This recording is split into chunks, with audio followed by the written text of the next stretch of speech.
feel so embarrassed to be in the association of such senior and advanced devotees in my presence, and I wish not to commit the offense of Maryada Vyatikrama. Please beg for your mercy and to bless me to talk this morning.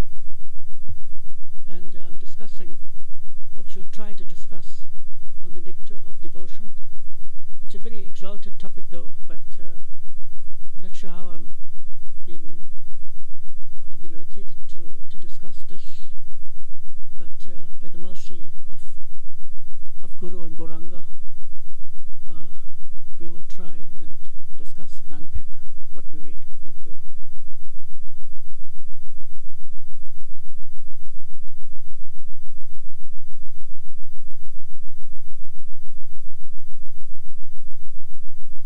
Om Agyanatimirandasya Jnananjaya Salakaya Chakchurudviritam Yena Tasmai Sri Guruve Namaha.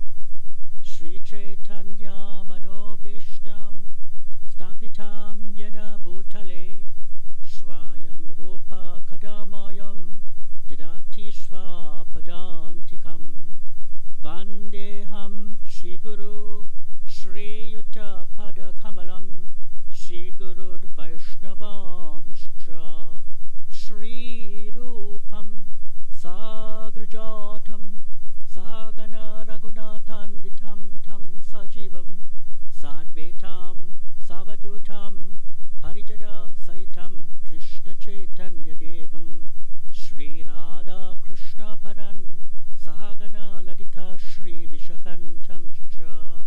Hey Krishna Karuna Sindhu Dida Bando Jagatpate Gopisha Gopika Kanta Radha Kanta Namastate Tapta Kanchana Gaurangi Radhe Vrindavaneshwari Vershabhado Shuta Devi Pranamami Hari Priye.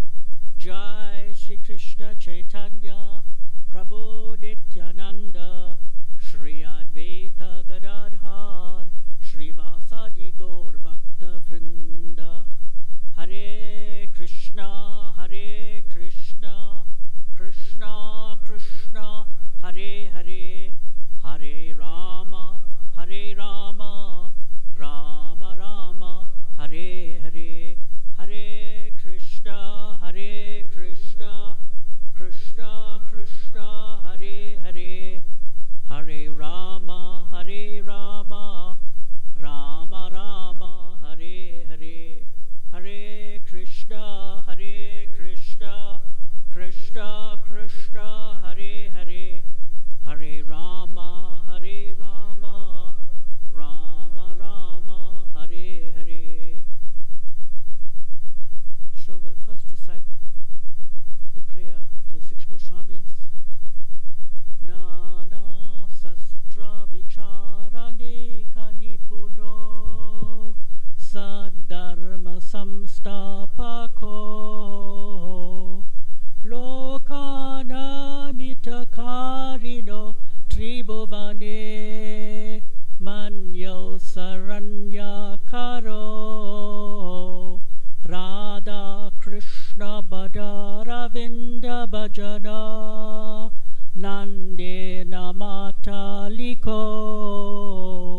Vande Rupa Sanatana Raghuyugo Shri Jiva Gopalako.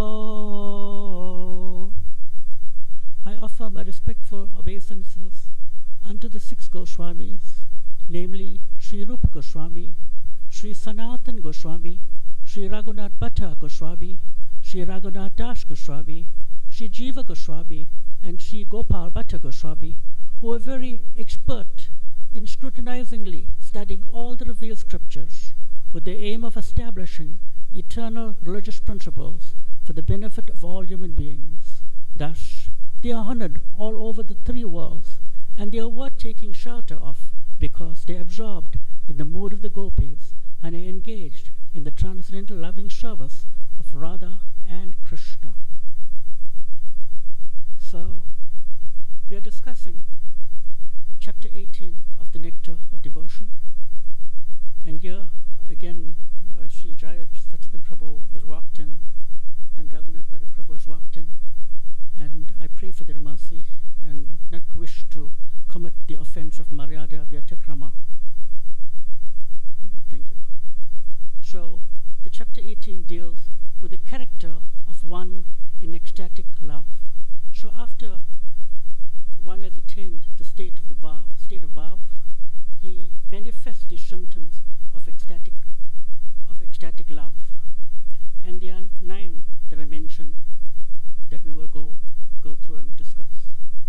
So Rupa Goswami next describes the characteristics of a person who has actually developed his ecstatic love for Krishna.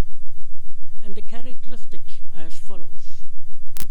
Number 1, he is always anxious to utilize his time in the devotional service of the Lord. He does not like to be idle. He wants service only, 24 hours a day, without deviation. And in Sanskrit, this is known as avyakta kalatvam. Number 2, he is always reserved and perseverant, which means shantir, forgiveness.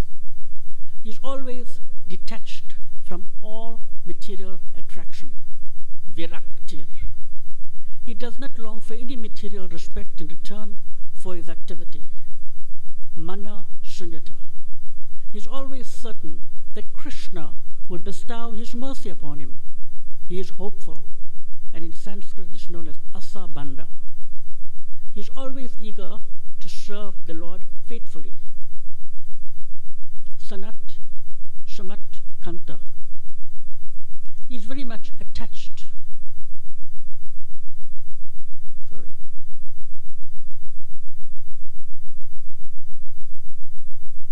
He is very much attached to the chanting of the holy name of the Lord. Nama Gana Sada Ruchi. He is always eager to describe the transcendental qualities of the Lord. Krishna Gunat Kyanhaya Sarvada Ashakti. He is very pleased to live in a place where the Lord's pastimes are performed. Example, Mathura and Vrindavan, which is known as Krishna Lila Sthana. So, the first point is utilization of time, which means avyakta kalatvam. An unalloyed devotee who has developed ecstatic love for Krishna is always engaging his words in reciting prayers to the Lord. Within the mind, he is always thinking of Krishna, and with his body, he either offers obeisances by bowing down before the deity or engaging in some other services. During these ecstatic activities, he sometimes sheds tears. In this way, his whole life is engaged in the service of the Lord, with not a moment wasted on any other engagement. So we're familiar with, the verse, Nectar of Devotion, Nectar of Instruction, verse 8, which says, the essence of all the advice is that one should utilize one's time in nicely chanting and remembering the wonderful qualities of Krishna, his name, his transcendental form, and his qualities. So it's important that we utilize our time properly. And even Chanakya Pandit, he said, with all the money in the world, we cannot buy back time. And time spent in Krishna consciousness is a great profit, and time wasted out of Krishna consciousness is a great loss. And in Srimad Bhagavatam, Canto 2, it's mentioned, Ayur harati vaipam sam yat shanat nita, that by the rising and setting of the sun decreases the life of everyone, except for one who utilizes his time in relishing the messages of Godhead.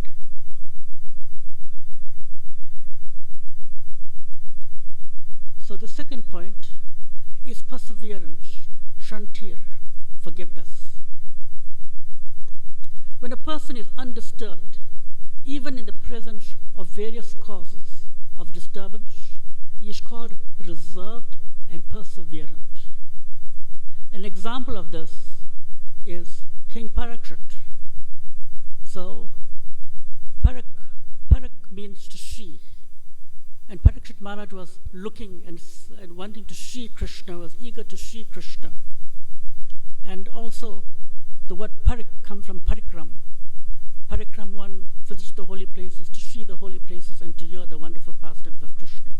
So even Maharaj Parikshit, he was cursed by the Brahmana boy, but he accepted this curse favorably. He forgave him. And he immediately went down to the bank of the Ganges and he met the sages like Sanat Kumara, Sanaka Muni. And he wanted them to pour the nectar.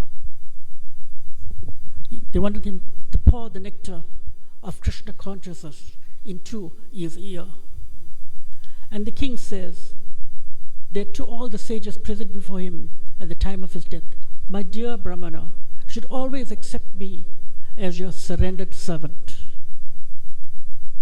I have come to the bank of the Ganges just to devote my heart and soul unto the lotus feet of Lord Krishna.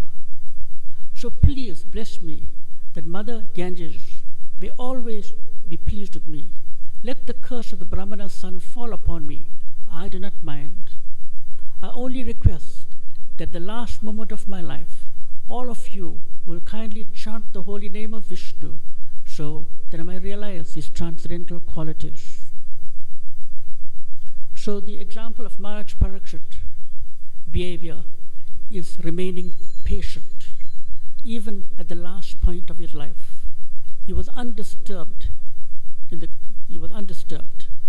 this is an example of reservation and perseverance. So this is one of the characteristics of a devotee who has developed ecstatic love for Krishna. The next point is detachment or viraktir.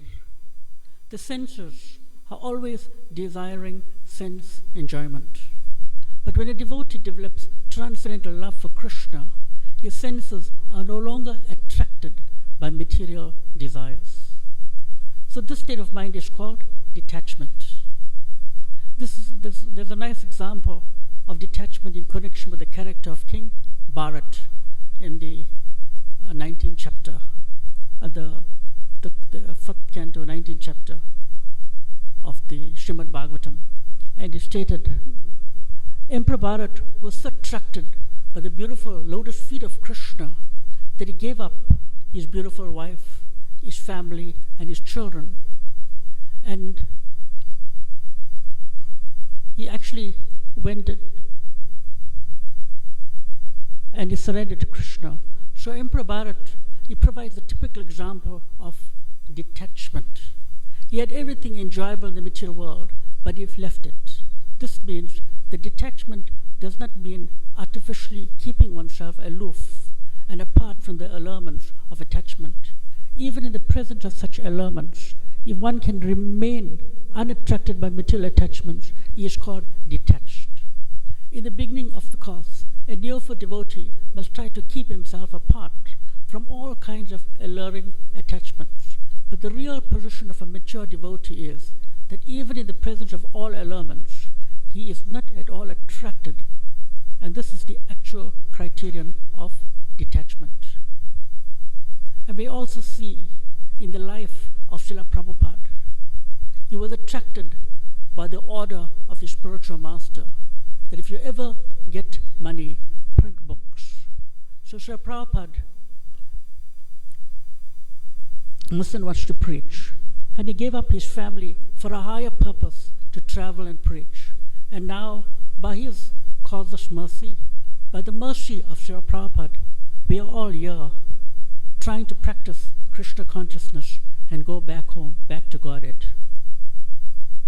So also our spiritual masters, they were attracted by Srila Prabhupada, by Srila Prabhupada's books and his philosophy, and they gave up their studies and their family to assist Srila Prabhupada in his mood and mission. So the next quality is pridelessness, which is mana sunyata. When a devotee, in spite of possessing all the qualities of pure realization, is not proud of his position, he is called prideless. So in the Padma Purana, it is stated that King Bhagirath, he was the emperor above all other kings, yet he developed ecstatic love for Krishna, and he became a mendicant and went out begging even to the homes of his political enemies.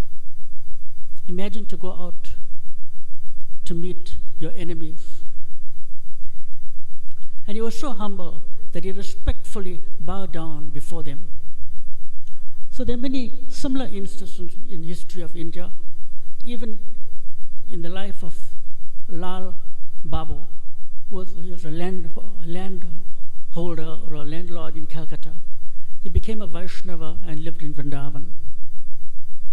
He was also begging from door to door, even at the homes of his political enemies. So begging involves being ready to be insulted by others for the sake of Krishna.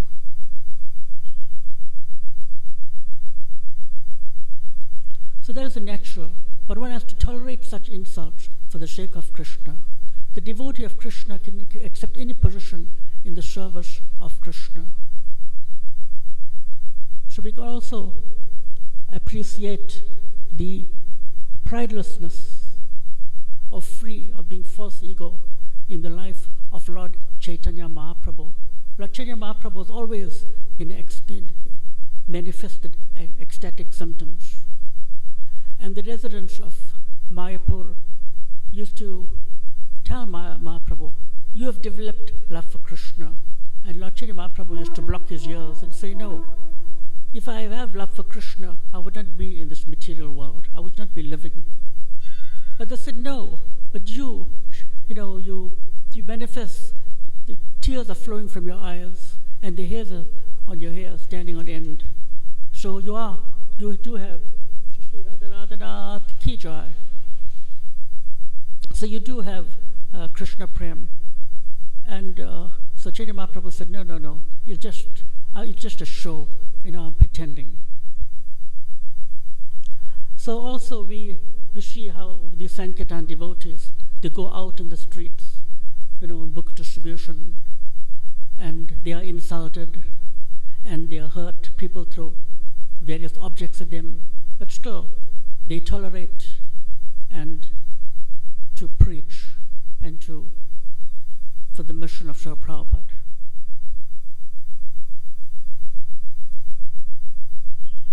The next quality is great hope, or asa bandhu. The strong conviction that one will certainly receive the favor of the Supreme Personality of Godhead is called in Sanskrit asa bandha. Asa bandha means to continue to think, because I'm trying my best to follow the routine principle of devotional service, I'm sure that I will go back home, back to Godhead. In this connection, one prayer by Rupa Goswami is sufficient to exemplify this hopefulness. He says, "I have no love for Krishna, nor for the cause of developing love for Krishna, namely hearing and chanting, and the process of bhakti yoga, for which one is always thinking of Krishna and fixing his lotus feet in his heart." As far as philosophical knowledge or pious works are concerned, I don't see any opportunity for me to execute such activities. But above all, I'm not even born of a nice family. Therefore, I must simply pray to you, Gopi Jana Vallabha, Krishna, maintainer and beloved of the gopis. I simply wish and hope that some way or the other I may be able to approach your lotus feet. And this hope is giving me pain, because I think myself quite incompetent to approach the transcendental goal of life. The purport is, under the heading of Asabandha, one should continue to hope against hope that some way or the other he will be able to approach the lotus feet of the Supreme Lord. So Srila Rupa Goswami feels that he has no qualification, but simply he depended on Krishna's mercy. In the same way, every devotee feels unqualified, but still he has this hope that Krishna will give him mercy. And the devotees do not give up in this desire. They remain fixed in the Krishna consciousness, and they are not prepared to accept anything else. So consistently and persistently, they are always praying to Guru and Gauranga to advance in spiritual life. And the next quality is eagerness, which is samutkanta. When one is sufficiently eager to achieve success in devotional service, that eagerness is called samutkanta. This means complete eagerness. Actually, this eagerness is the price for achieving success in Krishna consciousness. Everything has some value, and one has to pay the value before obtaining or possessing it. It is stated in the Vedic literatures that to purchase the most valuable thing, Krishna consciousness, one has to develop the intense greed, the intense eagerness, lolium greed for achieving the success. This intense eagerness is very nicely expressed by Balvamangal Thakur in his book Krishna Karnamrita. And he says, I'm eagerly waiting to see that boy of Vrindavan, whose bodily beauty is captivating the whole universe, whose eyes are always bound by the black eyebrows and expanded like lotus petals, who's always eagerly glancing over his devotees and therefore moving slightly here and there. He's restless, in other words. His eyes are always moist, his lips are colored like copper, and through those lips there comes a sound vibration of which drives one madder than the mad elephant. I want so much to see him at Vrindavan. So such devotees, they have intense greed or lolium. So Balvamangal Thakur was attracted by the beautiful form of Krishna.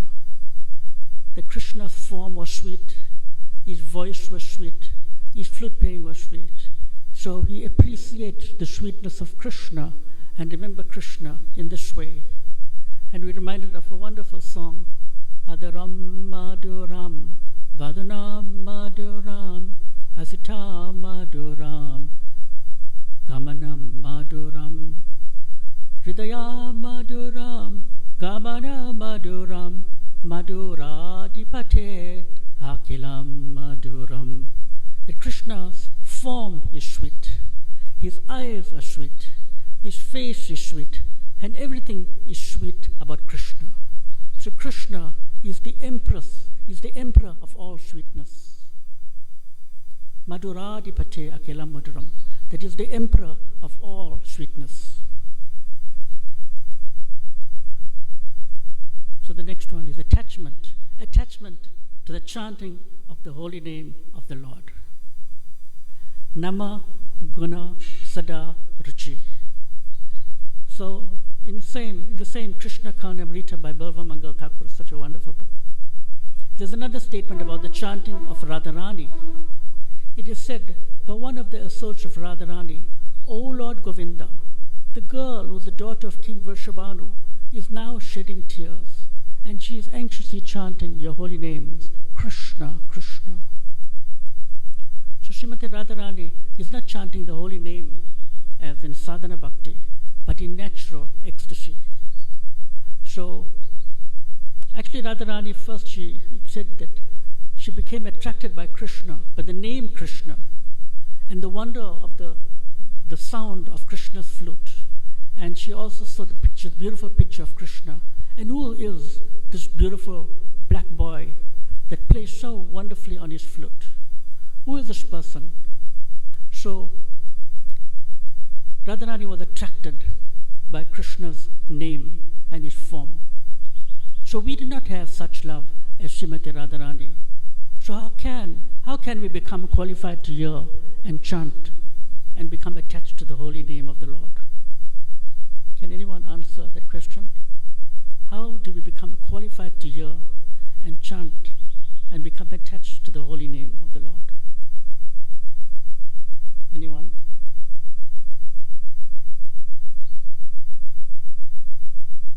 Yes.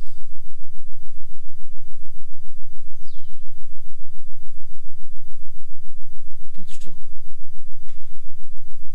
Another point? Prabhuji? Okay. So how do we become attached to the chanting of the holy name?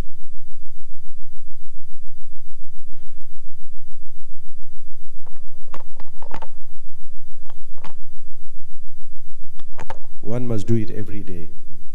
So, to come to at least to the level of ruchi, taste for the holy name, it's by, rigorous practice every day. So that is one way you can become attached. Even if you don't like to chant, you have to chant. Yeah, that's good. So this is also stated Atta Krishna Namadi Graham Indriye, that we also by engaging in service, we purify our senses, and by purifying our senses, we also attain the taste. So by serving our senses, our senses become purified, and with purified senses, we can appreciate the holy name. So the next point is eagerness to describe the Lord's transcendental qualities. Krishna Gunat Kyanhaya Sarvada Ashakti. Attachment for chanting the glories of the Lord is also expressed in the Krishna Karnamrita as follows. What shall I do for Krishna, who is pleasing beyond all pleasurable conceptions, who is naughtier than all the restless boys? The idea of Krishna's beautiful activities is attracting my heart, as Bilva Mangal Prabhu says, and I don't know what I can do. So when Krishna left Vrindavan and he sent Uddhava to pacify the gopis and Srimati Radharani, and Uddhava saw a bee that was hovering around Srimati Radharani, and Srimati Radharani took this bee as a messenger, and she told the bee, "You are an unreliable servant of an unreliable master. So please do not try and reconcile me and the gopis with Krishna. Krishna is very hard-hearted and is very cruel, and he is a cheater." And we heard from Mother Purnamasi that as Ramachandra, he was so attracted to Mother Sita that he killed Shurpanakha. He disfigured her. And as Vamanadev, as the dwarf incarnation, he cheated Bali Maharaj for 3 steps of land. So we do not want to know about Krishna. Krishna is so hard-hearted. We do not want to know him. We don't care for him. And the bee asked Radharani, "So why do you talk so much about him if he's so bad?" Radharani mentioned, that is the problem. We cannot stop talking about him. Attraction for living in a place where Krishna has his pastimes. So in the book Padyavali by Rupa Goswami, there's a following statement about Vrindavan. In this place, the son of Maharaj Nanda used to live with his father, who was the king of all coward men. In this place that Krishna broke the cart in which the Sakatasura demon was concealed. At this place, Damodar, who can cut the knot of material existence, was tied up by his mother Yashoda. A pure devotee of Lord Krishna resides in the district of Mathura or Vrindavan, and he visits all the places where Krishna's pastimes were performed. At these sacred places, Krishna displayed his childhood activities with the cowherd boys and Mother Yashoda. So the system of circumambulating all these places is still current among the devotees of Lord Krishna.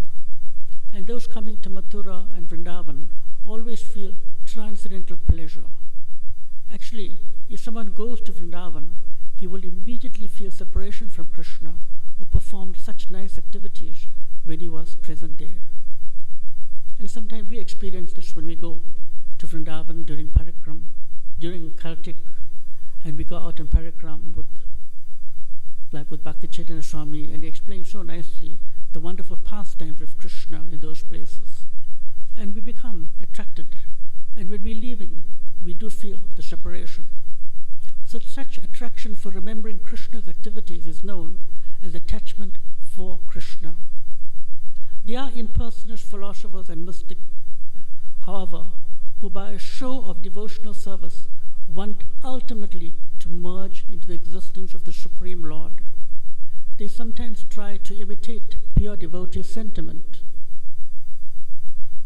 for visiting the holy places where Krishna had his pastimes, but they simply have a view for salvation, and so their activities cannot be considered attachment. So these are the sahajas, so artificially try and practice to Krishna consciousness, which is artificial. So it is said by Rupa Goswami that the attachment exhibited by pure devotees for Krishna cannot possibly be perfected in the hearts of these fruitive workers or karmis or mental speculators, because such attachment in pure Krishna consciousness is very rare and not possible to achieve even for many liberated persons. So as stated in the Bhagavad Gita, liberation from material contamination is the stage at which devotional service can be achieved. For a person who simply wants to have liberation and to merge into the impersonal Brahmajyoti, attachment to Krishna is not possible to acquire. This attachment is very confidentially kept by Krishna and is bestowed only upon pure devotees. Even ordinary devotees cannot have such pure attachment for Krishna. Therefore, how is it possible for success to be achieved by persons whose hearts are contaminated by actions and reactions of fruitive activities and who are entangled by various types of mental speculation? So there are many so-called devotees who artificially think of Krishna's pastimes, known as the Astakaliya Leela. Sometimes one may artificially imitate these, pretending that Krishna is talking with him in the form of a boy, or else one may pretend that Radharani and Krishna both have come to him and are talking with him. So this is the Sahaja mentality. Such characteristics are sometimes exhibited by impersoners, and they may captivate some innocent persons who have no knowledge in the science of devotional service. However, as soon as the experienced devotee sees all these caricatures, he can immediately evaluate such rascaldom. If such a pretender is sometimes seen possessing imitative attachment to Krishna, that will not be accepted as real attachment. It may be said, however, that such attachment gives the pretender hope that he may eventually rise onto the actual platform of pure devotional service. So this imitative attachment can be divided into two headings, namely the shadow attachment or the para or transcendental attachment. So if someone, without undergoing the regulative principles of devotional service, without being guided by a bona fide spiritual master, shows such imitative attachment, this is called the shadow attachment. Sometimes it is found that a person actually attached to material enjoyment or salvation has the good fortune to associate with pure devotees, while they engage in chanting of the holy name of the Lord. By the good grace of the Lord, one may also cooperate and join in the chanting. At that time, simply by association of such pure devotees, the moon-like rays from their hearts reflect on him, and by the influence of pure devotees, he may show some likeness of attachment caused by inquisitiveness, but this is very flickering. And if by the manifestation of such shadow attachment one feels the disappearance of all material pangs, then it is called para-attachment. Such shadow attachment or para-attachment can develop if one associates with a pure devotee or visits the holy places like Vrindavan or Mathura. And if an ordinary man develops such attachment for Krishna and fortunately performs devotional activities in the association of pure devotees, he can also rise to the platform of pure devotional service. The conclusion is that transcendental attachment is so powerful that if such attachment is seen manifested even in the common man by the association of pure devotees, it can bring one to the perfectional stage. But such attachment for Krishna cannot be invoked in a person without his being sufficiently blessed by the association of the pure devotees. As attachment can be invoked by the association of pure devotees, so attachment can be extinguished by offenses committed at the lotus feet of the pure devotees. To be more clear, by the association of pure devotees, attachment for Krishna can be aroused. But if one commits offenses at the lotus feet of a devotee, one's shadow attachment or para attachment can be extinguished. So this extinguishing is like the waning of the full moon, which gradually decreases and at last becomes dark. One should therefore be very careful while associated with pure devotees to guard against committing an offense at the lotus feet. So the first offense against the holy name is to blaspheme the devotees who have dedicated their life to propagate the holy name of the Lord. Transcendental attachment, either shadow or para, can be nullified by different degrees of offenses. So it can be nullified. So it can be nullified by different degrees of offenses at the lotus feet of pure devotees. If the offense is very serious, then one's attachment becomes almost null. And if the offense is not very serious, one's attachment can become second class or third class. If someone becomes attached to the principles of salvation or to merging into the existence of the Brahma Jyoti, his ecstasies gradually diminish into shadow or para attachment, or else transformed into the principles of ahangro pasana, ahangro apasana. Ahangro pasana describes a living entity when he begins spiritual life by identifying himself with the Supreme Lord. He thinks he's one with the Lord. This state of self-realization is technically known as monism. This monist thinks oneself with the Supreme Lord.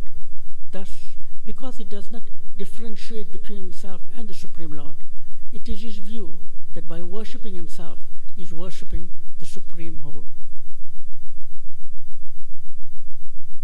Sometimes it is found that a neophyte is taking part in chanting and dancing very enthusiastically, but within himself he is under the impression that he has become one with the Supreme Whole. This conception of monism is completely different from pure transcendental devotional service. If, however, it is seen that a person has developed a high standard of devotion without having undergone even the regulative principles, it is to be understood that his status of devotional service was achieved in a former life. For some reason or another, it had been temporarily stopped, most probably because of offenses committed at the lotus feet of the devotee. Now, with all good second chance, it has again begun to develop. The conclusion is that steady progress in devotional service can be attained only in the association of pure devotees. So, in Bhagavad Gita, chapter 9, text 30, apichet sudacharo bhajatimam ananya bhak. That even if a devotee commits the most abominable sinful activity, but if he is steady and fixed in his determination to engage in Krishna consciousness, then he can be considered saintly. And 931 it says, Shipram bhavati dharmatma, that very quickly he can be nullified of the sin. He attains, comes back to normal. Well, the sin is nullified.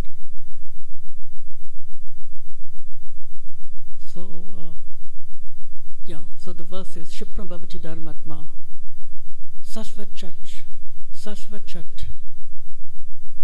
shanti. So konti aprijani name bhakti pranasyati. Yes, so and Krishna says that declared boldly that my devotees will never perish. So if one can gradually advance his status in devotional service, this is understood to be due to the causeless mercy of Krishna himself. If a person is completely detached from material enjoyment and has developed pure ecstatic devotion, even if sometimes accidentally found not living up to the standard of devotional service, one should not be envious of him. It is confirmed also in Bhagavad Gita that a devotee who has unflinching faith in and in devotion to the Lord, even if sometimes found to be accidentally deviated from pure devotional characteristics, should still be counted among the pure. Unflinching faith in devotional service in Lord Krishna and in the spiritual master makes one highly elevated in the activities of devotional service. So in the Nishringa Purana it is also stated that if a person is completely engaged, his mind, body and activities in the service of the Supreme Lord, but externally he is found to be engaged in some abominable activities, these abominable activities will surely be very quickly vanquished by the influence of staunch devotional service. The example is given that on the full moon there are some spots that may appear to be pockmarks. Still, the illumination spread by the full moon cannot be checked. Similarly, a little fault in the midst of volumes of devotional service is not at all to be counted as a fault. Attachment for Krishna is transcendental bliss. Amid unlimited volumes of transcendental bliss, a spot of some material defect cannot act in any way.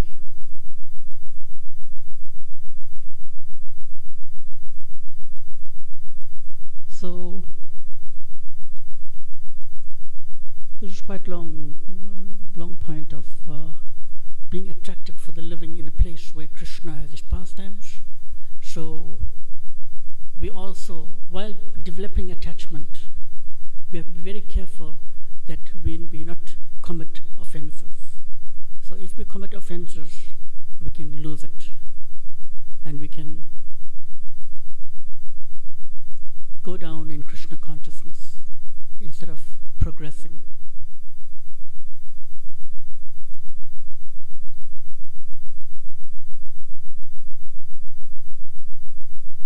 So these are the wonderful characteristics of one in ecstatic love.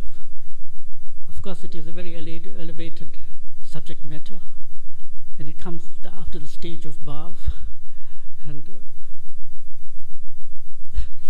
actually, I'm not sure why I had to talk about this, but as devotees, we are all practicing to advance in Krishna consciousness, and by the mercy of Guru and Gauranga, we should try and imbibe. 5 of these qualities and go back to Godhead. Of course, we have the mercy of Prabhupada. Prabhupada said we should just hang on to his dhoti, and he has the key to the back door, and he can take us back to Godhead, to Goloka Vrindavan. Thank you so much. Hare Krishna. Are there any you like to add, Prabhu? Jai Sanjay Prabhu, something to say, to add to the subject? Sarvji Prabhu, please.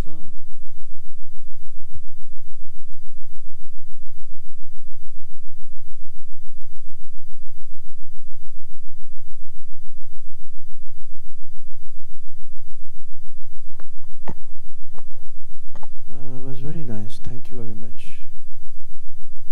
Very nice. Only thing that, well, during my stay in India, I noticed that most of the mornings, the leading devotees, very advanced devotees, the spiritual masters, they sit with the devotees to chat. So newcomer or devotee who have been living in the ashram as brahmachari, brahmacharini, grihastha, they get together and they chant. And intense chanting also. Wherever you go, Radhanath Swami temple, or you go to Delhi temple, or you go to Revati Raman Prabhu.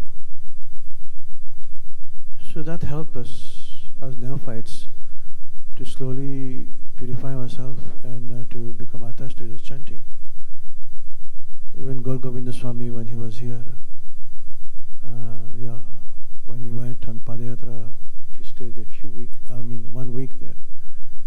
In the morning is very intense and the spiritual master is there.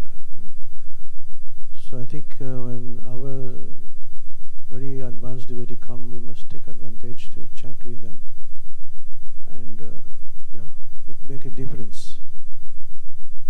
Even though we struggle, we go through ups and downs, we have our obstacles that we go through, but this morning chanting, when we do with our very advanced devotees, it really helps us a lot. That's what I have noticed. It becomes easy, very easy. Yes, so it's very important to chant in the association of devotees. So we experienced this year of the Sangha, the Sadhu Sangha retreat that happens every year in America. And it's all the senior devotees mostly are there. And they relish the holy name. And they take it so deep in their hearts to relish the holy name of the Lord. And the visiting devotees also, they participate. They're given an opportunity to participate, and they also can make advancement like this. And also, Satyananda Swami often has the japa retreats, japa workshops in Vrindavan. And in this way we can advance, by chanting in the association of devotees. Thank you. Anyone else?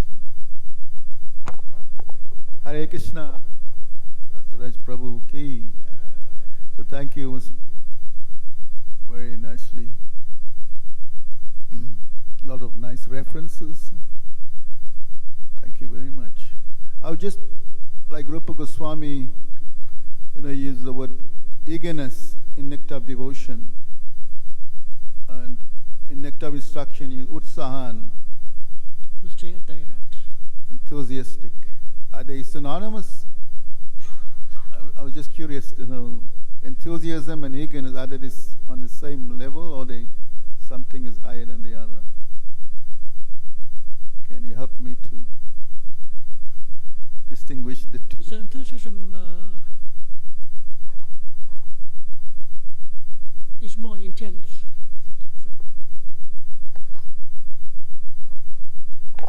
Sorry, Raghunatha Prabhu has explained that. Yes. No, the enthusiasm means, the way I know it from an English dictionary, means a religious fervor. It's spiritual. Enthusiasm.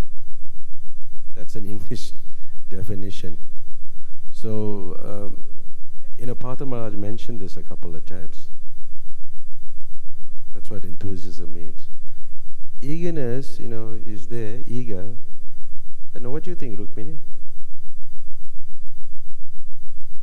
Eagerness, I'm not so sure.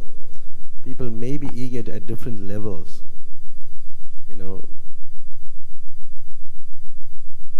Yeah, sometimes we expect people to be eager at our level, but people are eager at different levels. I thought also just comment on the chanting of the holy name. Different people like to chant differently. Sometimes, some people want to chant just hearing themselves because they cannot hear themselves. They may chant, away from the other devotees. So always remember that we have to do what's favorable for ourselves. Like, sometimes, like we want to chant in Prabhupada Samadhi, I gave that example, and really, I don't know if you can hear yourself, because the chanting of Prabhupada is louder than your chanting. That's for sure. That's why you'll see Madhurya Kadamini outside there chanting outside Prabhupada Samadhi, up and down she's going. Isn't it? Yeah. So the chanting, is like what's most favorable. Sometimes some people find distracting when people walk around. That's also there. And but best to sit and chant. That's according to Prabhupada first. Best to sit and chant. Second, if you can walk and chant, it's like, and Prabhupada also walked and chanted also. But what's most favorable, for one person may be different. So, and taking an association of advanced devotees also is there. And when I went to America to serve Giriraj Maharaj, I didn't want to chant with him because he's chanting loud and I can't hear my chanting. So he brought it up, He said, but why aren't you coming for chanting? I reckon, well, I can't sit on the floor and this and that. But what's the real reason? So I told him the real reason I chant too loud. And, so he said, he just left it as that. But then I went and chanted with him. But when I was chanting, it's very slow, you just you're scared now you're chanting. There's fear. And then you chanting very slowly. But he's chanting a little loud, we have to be hearing him. And then now we don't know whether to hear him or hear our own chanting. So like that I should chant and then but I should chant later again, I should chant a lot of rounds. So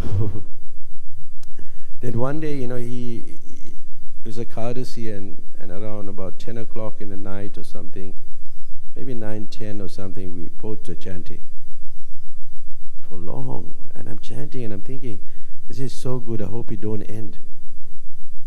And just thinking, I hope this thing doesn't end, this chanting. But then he wanted popcorn, then we stopped chanting. So it's true, yes, by the association of devotees, you can get that attachment for chanting. Thank you. Thank you, Raghunath Prabhu. We're all aware that, the attachment that you have for chanting. And, as you said, you're going to get tired of chanting. Yeah. So coming to the point, the most important thing is that we do not want to disturb others. So we want to be absorbed in our own chanting and make sure that we are hearing the Maha Mantra completely and fully. Hare Krishna, Krishna Krishna, Hare Hare, Hare Rama, Rama Rama, Hare Hare. And while with this attentive chanting, to always remember the meaning and in a prayerful way. Oh Lord, please engage me in this wonderful devotional service. Please engage me in your loving devotional service. So it comes with that realization as well. So different people have different approaches of chanting, but for our own absorption and our own advancement. But be careful not to disturb the others, not too loud. And our Guru Maharaj Giriraj Swami is very careful of this, and always wants us to be, distant. At the same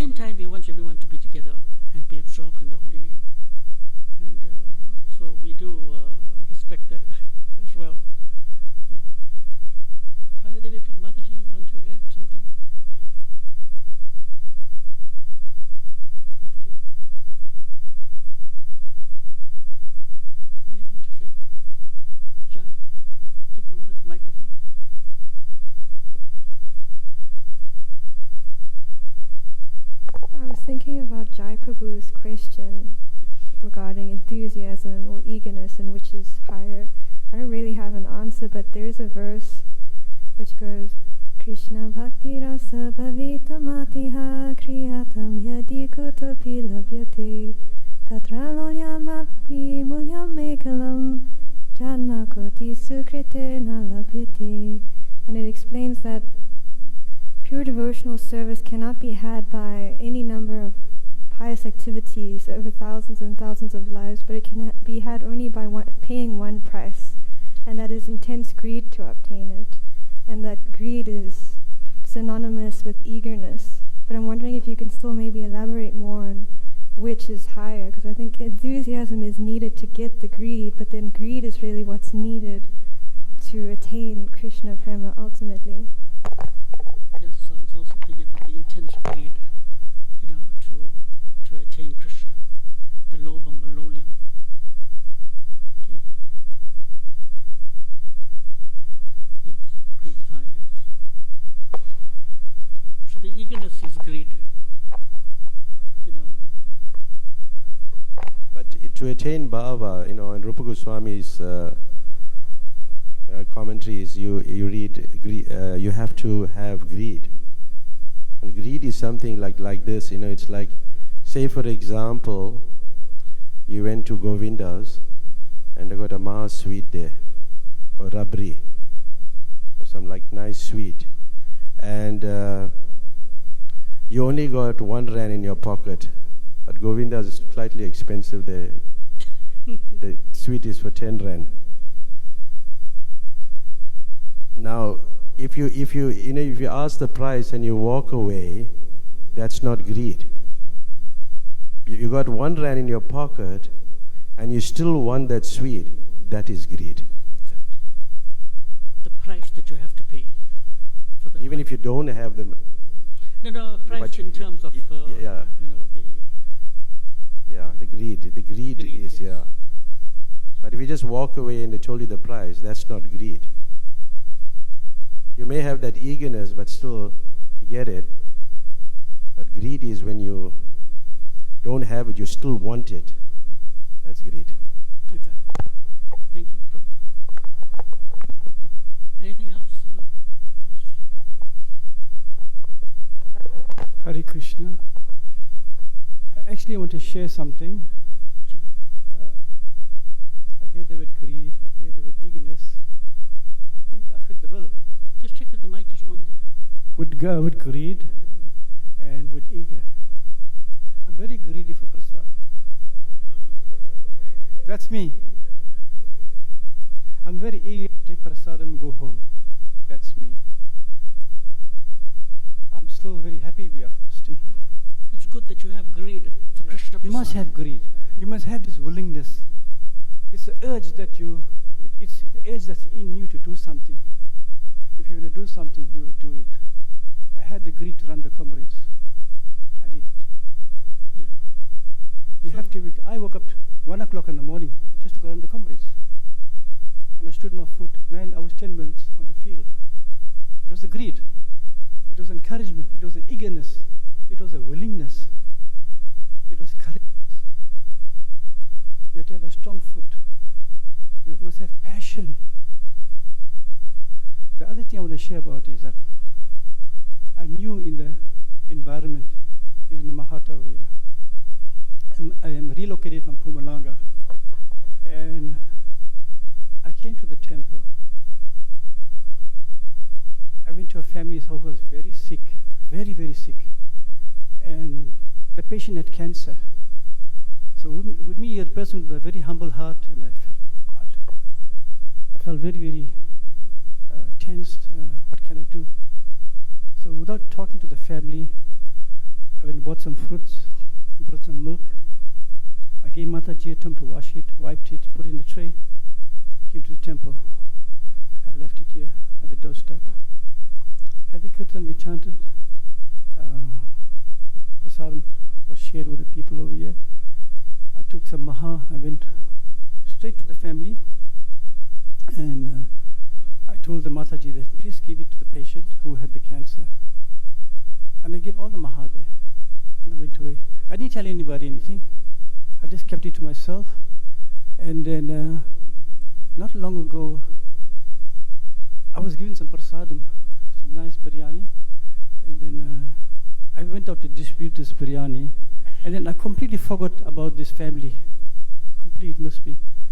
And then I was reminded by Toshan Prabhu, when you get some biryani, please go and give it to the patient, because I informed him about the cancer patient. So yesterday, I ran a race in the morning, and still I had some energy to come home and do some work. And then I got a phone call, please come fetch some biryani from Pine Town. So I didn't know how to Pine Town because I'm new in the environment. So I got a colleague to come with me. We went to Pine Town, we fetched some biryani. And then I had no container. I went to the shopping center, I bought little containers, put all the biryani, me and Mataji, we put all the biryani in the containers, and I decided to go and distribute it. Now it's 1 o'clock. Now it's 4 o'clock. I'm still distributing prasadam with my car. And then I went to the family's house, and this is the beauty of it. I went to the family's house to get the prasadam there, and I was told the patient is cured of cancer.